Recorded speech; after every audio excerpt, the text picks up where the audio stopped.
Good morning, it's Valerie Ling here. How are you this morning? It's pretty dreary where I am. It's a full-on Saturday. I can't get all my family members in the same time zones. Well, we are in the same time zone. However, everybody is doing something at a different time. Kind of feels like you get pulled in different directions in different spaces. For some reason, I had that old song from the 80s, I think, playing in my head today. And I had this great lip sync session on Thursday. I didn't save it, but I just went live for, I think, about an hour and played all these tracks. Anyways, the We Are the World. Do you remember that? Were you even around when that song was out? I was probably primary school, perhaps, and remember thinking how fantastic it was to have all these big celebrity names on a stage making a pledge for a better world. It kind of makes me think, though, fast forward 30 years maybe. Since then, where are we? I have seen some hopeful statistics being shared lately that while we may think that things are a lot worse and dreary, there have actually been significant improvements in certain segments of healthcare. Some of the environmental issues that were alive in the 30 years ago, or even 100 years ago, probably have had some significant shifts.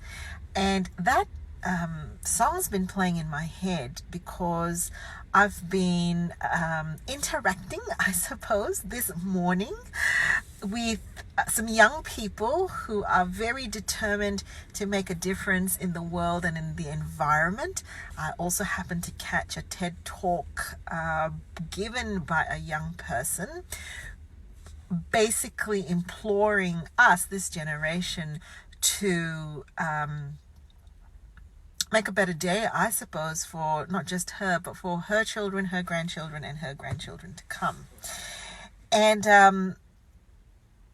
that song was playing in my head because I've been thinking a lot about how we can feel pressure to perform and be a better person, and even in something like this, for a better day, and how much of that can plague us. And why is there a tendency for us to feel like we're not doing enough or we're not good enough, particularly if you're a genuine sort of a person and sincere in what you do? Most of us are.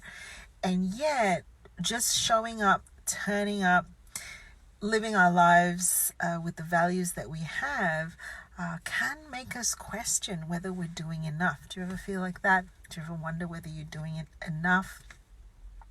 And there's this tension, I certainly am aware of this tension that I might feel about myself, whether I'm being genuine and authentic to the values that I subscribe to, and sometimes second guess and triple guess some of the decisions I might be making.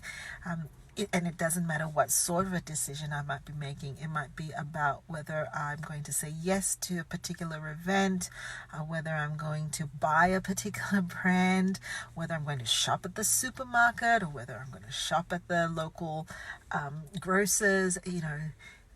Loads of these decisions.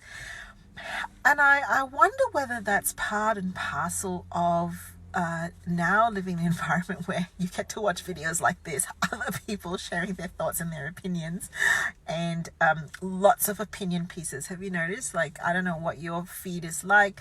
My social media feed is certainly full of opinion pieces.